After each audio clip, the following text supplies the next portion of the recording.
Salimu mara tena ndugu zangu mahali popote mlipo. Natumaini mko sawa na mimi niko sawa. Nataka tukaweze kuyazungumza yale mambo ambayo tulikuwa tumeanza, tuweze kutamatisha. Tulikuwa tumesema kuna sehemu tatu za utengamano wa wenye ndoa. Japokuwa ni zaidi, lakini tukaona tuangalie hizo tatu tu peke yake. Zitatutosha na sisi wenyewe tuendelee kufanya uchunguzi katika boma zetu. Ya kwanza tulikuwa tumeona utengamano ambayo inakuanga tulikuwa tumeita ambayo ni emotional divorce. Pili tukaona ambayo inaitwa financial divorce. Tatu ambayo tunaenda kuiangazia sasa inaitwa basi psychological divorce. Psychological divorce ambayo tunaenda kuiangazia, tutaangalia vitu ndogo ndogo ama chache ambazo zinaweza idhihirisha ama zinaweza onekanisha kama kumeanza kuwa na shida ya psychological divorce. So kwa maana hii ni kama tu ni ugonjwa masaa zingine, kwa maana kuna kuanga na ugonjwa wa psychological disease. So lakini na hii bado kwa ndoa mambo haya kama ikaanza kuonekana, jua kuna kashida kwa upande wa kiakili ama wa fikira.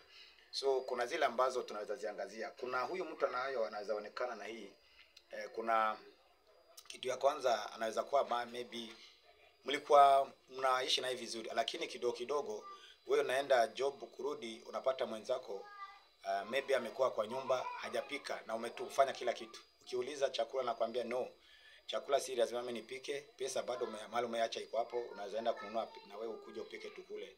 So unaona hapo kumeanza kuwa na kashida. Ama ukiuliza so je, mavazi yangu yako wapi? Naambia ako pale bado hajafuliwa. Kwa nini? Nakwambia si lazima mimi nikufulie, na unaweza jifulia, mtafute mama wa kufua akufulie, si lazima mimi. So vitu kama watu tumeanza ku happen. So masaa zingine unaweza pata hata kitanda yenyewe mnaanza kukosana kitu kidogo kama hiyo. Hata mkiwa na wageni, unaona mtu ametoroka, mzee ama mama ametoroka. Ukimuuliza mbona sikuje tuongee na wageni, nakwambia no, si mimi nimewalika. Wewe ndio umewalika, ndio waongeleshe. Akikuheshimu akuja keti pale, bado anakimya tu, ananyamaza. Hata kiuliza mbona uchangii kwa yale tunaongea, nakwambia mimi niko sawa, hiyo story iko sawa. Naona so vitu kama hizo zikianza kufanyika, basi jua basi kuna kile kitu ambacho kinaendelea ambacho si mzuri.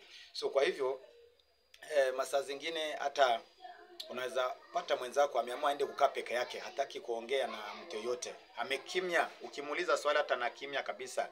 So hiyo bado ikifanyika, jua kumeanza kuwa na kasoro. Masaa zingine hata anaweza anza kuambia mimi najua napatanga ndoto tukiwa tumeachana wewe, na tumeachana vibaya sana. Kwa hivyo anakuambia ujihadhari tusiachane, kwa maana naona tukiachana mimi na wewe tutaachana vibaya sana. So vitu kama hivi vikaanza ku happen.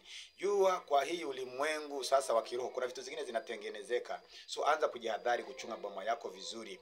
So ndio maana masaa zingine tunapata mtu ameanza kuwa na zile hasira ndogo ndogo. Zile hasira ndogo ndogo, kitu kidogo tu hasira kubwa sana, mambo imechemka, matusi nini.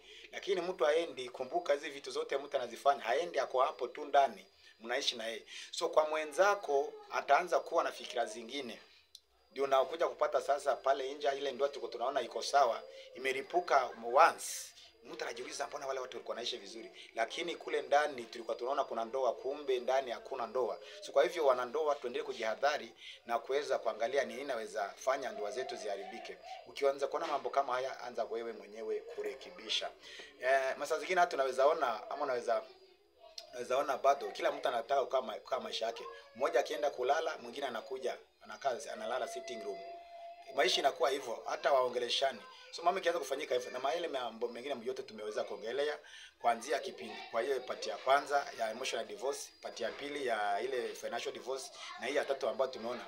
Wewe endelea kufanya ukaguzi kwa nyumba yako. Ukiona vitu kama hizi zina happen, jua kesho shetani, hata tuseme shetani kuna vitu zingine anaweza panga kubwa kuliko vile vitu ambavyo unaona. Kwa hivyo chunga boma yako, chunga watoto, chunga baba, chunga mama. Tuchungane tuweze kuishi maisha mzuri. So mbarikiwe na Mungu aendelee kuwa pamoja nanyi. Asanteni sana.